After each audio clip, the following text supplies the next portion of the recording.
Assalamualaikum warahmatullahi wabarakatuh. Perkenalkan, nama saya Rizka Tanasari, mahasiswi Prodi Pariwisata semester 1 dari STABN Negeri Raden Wijaya, Wonogiri.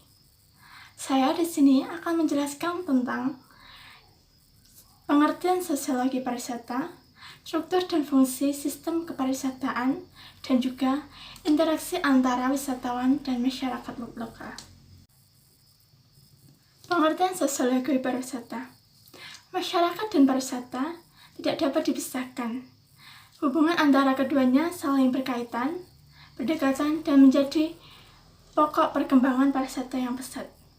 Oleh karena itu, antara individu, manusia, masyarakat, dan pariwisata bisa dijadikan sebagai kajian objek dari sosiologi. Perkembangan kajian objek sosiologi inilah yang membuat munculnya sosiologi pariwisata sebagai cabang ilmu dari sosiologi itu sendiri. Secara singkat, sosiologi pariwisata adalah cabang dari sosiologi yang mengkaji tentang masalah-masalah kepariwisataan dalam berbagai aspeknya. Struktur dan fungsi sistem kepariwisataan.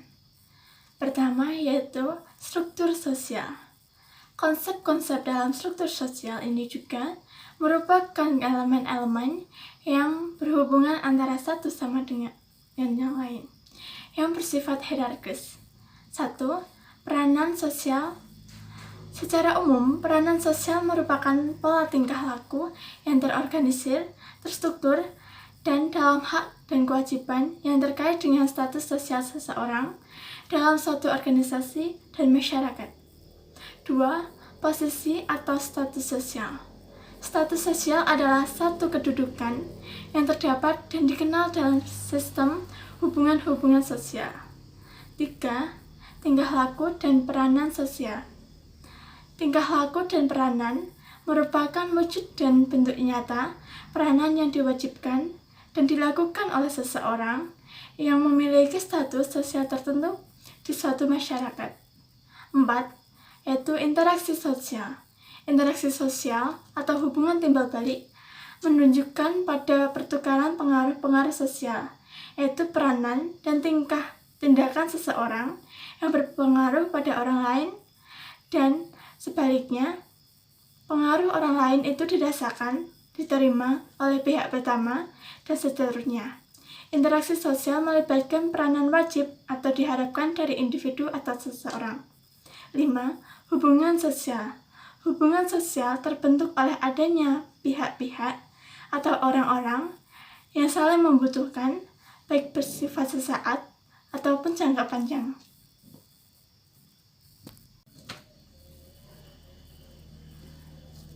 Dua, struktur sosial dan pariwisata. Komponen-komponen pariwisata antara lain yaitu 1. Objek dan daya tarik wisata. Objek dan daya tarik wisata meliputi alam tumbuh-tumbuhan, alam binatang, dan panorama alam. Dan juga budaya yang masih hidup, terdiri dari sifat-sifat tradisional dan modern. Budaya warisan tradisional berupa kegiatan, upacara adat, dan juga seni. 2. Biro Perjalanan Wisata atau BPW.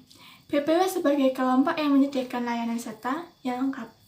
Kelompok ini secara aktif menjalin hubungan sosial atau interaksi sosial dengan kelompok penyedia layanan sosial atau wisata.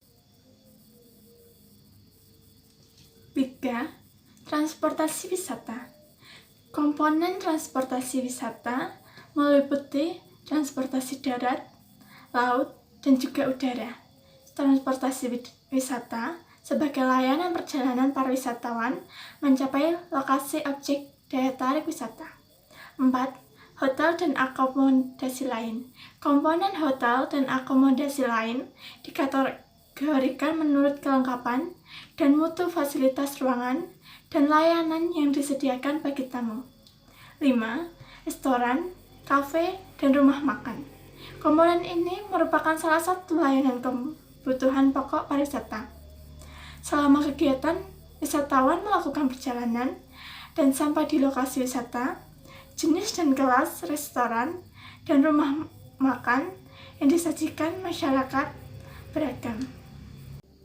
Baiklah, selanjutnya saya akan menjelaskan tentang fungsi sistem kepariwisataan. Fungsi sistem kepariwisataan yaitu adapun fungsi dari sistem kepariwisataan terdiri dari 4 fungsi, antara lain 1.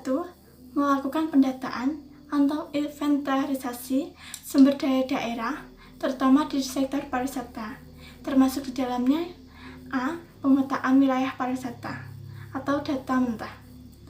B. Pembuatan peta tematik daerah wisata dan sebarannya berdasarkan jenis objek wisata, bisa wisata pantai, laut, gunung, tebing, hutan, dan wisata yang lainnya. C. Yaitu pembuatan peta tematik, sarana, dan prasarana wisatawan meliputi hotel, restoran, tempat ibadah, SPBU, dan lain sebagainya.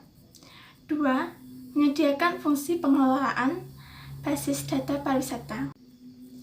3. Menyediakan sistem informasi pariwisata meliputi A.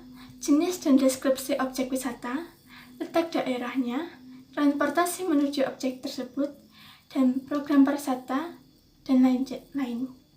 B. Sarana dan prasarana meliputi hotel, restoran, tempat ibadah, tempat belanja, bank, dan juga lain-lain. 4. Menyediakan sistem aplikasi kepariwisataan meliputi A. Administrasi pengunjung, termasuk tiket, distribusi, statistik pengunjung. B. Sistem layanan wisata, koordinasi dengan biro perjalanan, biro wisata, koordinasi dengan sistem perhotelan. C. Pembukuan, administrasi umum, keuangan, dan akuntansi untuk pengelolaan setiap objek wisata di setiap daerah.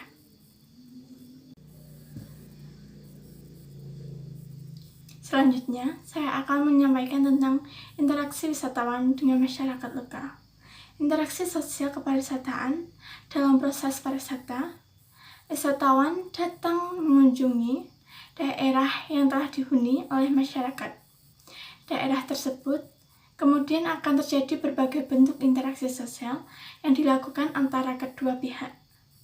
Fenomena pariwisata inilah belum mendapatkan banyak perhatian dari segi ilmu sosial karena selama ini lebih dipandang sebagai bagian dari sektor ekonomi.